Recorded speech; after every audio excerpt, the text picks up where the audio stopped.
I can't see really my horse with the sun the way it is. It's been kind of overcast day, but I wanted to give an update on the bay horse.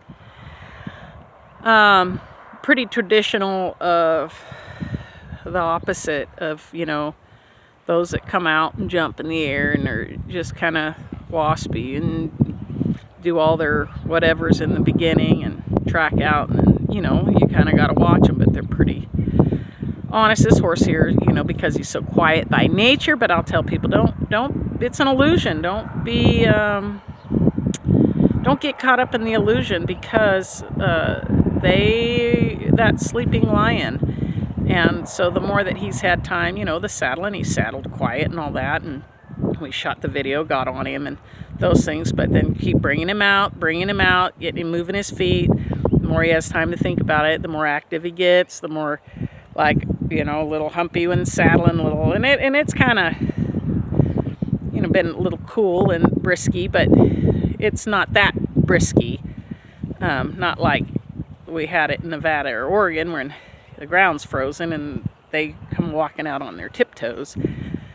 So this colt here, I'm at the, you know, at those spots. We're turning him around, been doing some things. I don't have a filmer right now with all the whatever's going on, and I guess I needed to either, I have a stand somewhere, but somebody said, oh, you can get a selfie stick at the dollar store. So I went to the store, you know, the phone store, and said, hey, can I get a selfie stick? And they're like, oh, no. And then this guy says, oh, no, they're at the dollar store. So I haven't even gone to the dollar store to look. I think if I did, I'd be looking for toilet paper, which they don't have. So right now, just turning him around, and then I really want to be getting on and getting this horse move forward. I'm letting him just kind of get through some of his kind of immature, I don't want to say immaturity as far as he's not immature, but he's stud, so they get kind of that little bit of soul upness at times, and kind of got to think about everything, and then they'll let you know tomorrow how they feel about it, and then you kind of got to, you know, wake them up a little bit about that. No, you're not going to just sit there. So I want him to move. He'll sit there and just chew and stand there with his head cocked. That's not what I want. I want him to move a little bit. Attaboy. Move your feet. I mean, just kind of get him thinking through his soul upness, that tendency to want to soul up. But honestly, his great grandmother was kind of the same way. I would tell people, I was only 14 when I had her, and she's big stout. I mean, like two of him. And this mare that I went to the racetrack on and pulled racehorses down the racetrack and pulled steers. I'd say she'd pull an 800-pound steer and never look back. But he does display some of her behavior. She never would buck. Like this colt here now, he's wanting to buck under saddle like a frog. You know, just normal. Let's get out here and move and jump and, you know, buck around there like a little frog. Move. Attaboy. But she'd do everything else under the sun to you. I mean, she taught me a lot. She'd run off with you. She'd drag. Oh my God, she was horrible.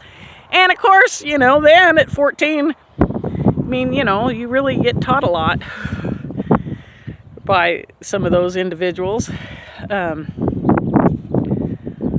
So I just want him to kind of move his feet, get around, just think he's kind of, you know, he's staying soft. He is such a nice horse.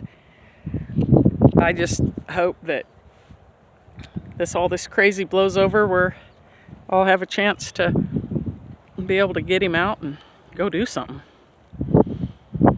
So I'm just gonna, the other ones, I just still pulling hair off them.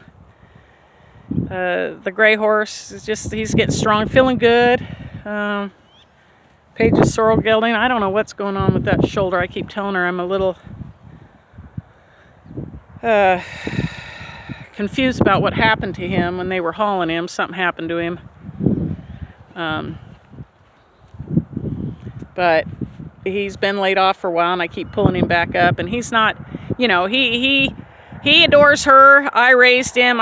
He doesn't adore me. He tolerates me with a little bit of a, I would say, respect, because he could be such a jerk that I wouldn't put up with his nastiness. I mean, he was just one of those geldings that just nasty. And nasty as a gelding means he'd have been a flippin' tyrant as a stallion. I mean, just no good tyrant. And the one thing I can say about him is that I really like is that he took care of her. But whatever happened, he was out, and he did buck her off. Out of all the time she was riding him, he bucked her off. And when he bucked her, I mean, I'm not kidding you, he bucked, and he bucked hard.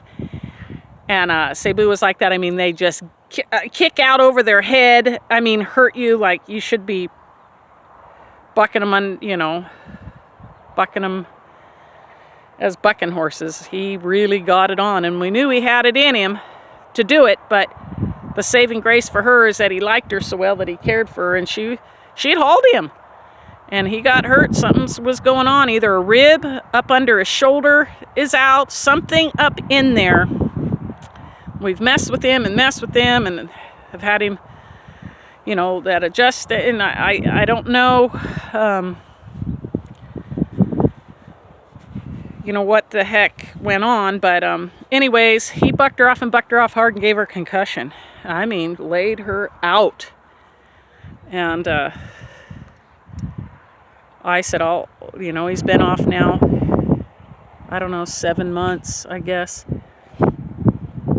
And he's got all the talent in the world to win a lot of money. But you got to kick glove him, because he don't put up with a lot. So anyways, I'm going to turn off this video. I hope everybody's doing well. I'll upload this one. We'll find a selfie stick or something so that I can video my own videos and keep progressing along and getting videos up, so that whoever chooses to watch them, and if I know Tammy with everybody set back at Road to the Horse, just try to keep videos coming to you guys, and hopefully there will be a Road to the Horse at 2022. I have faith in all that, and we just keep that what's left of our horse industry rolling right along.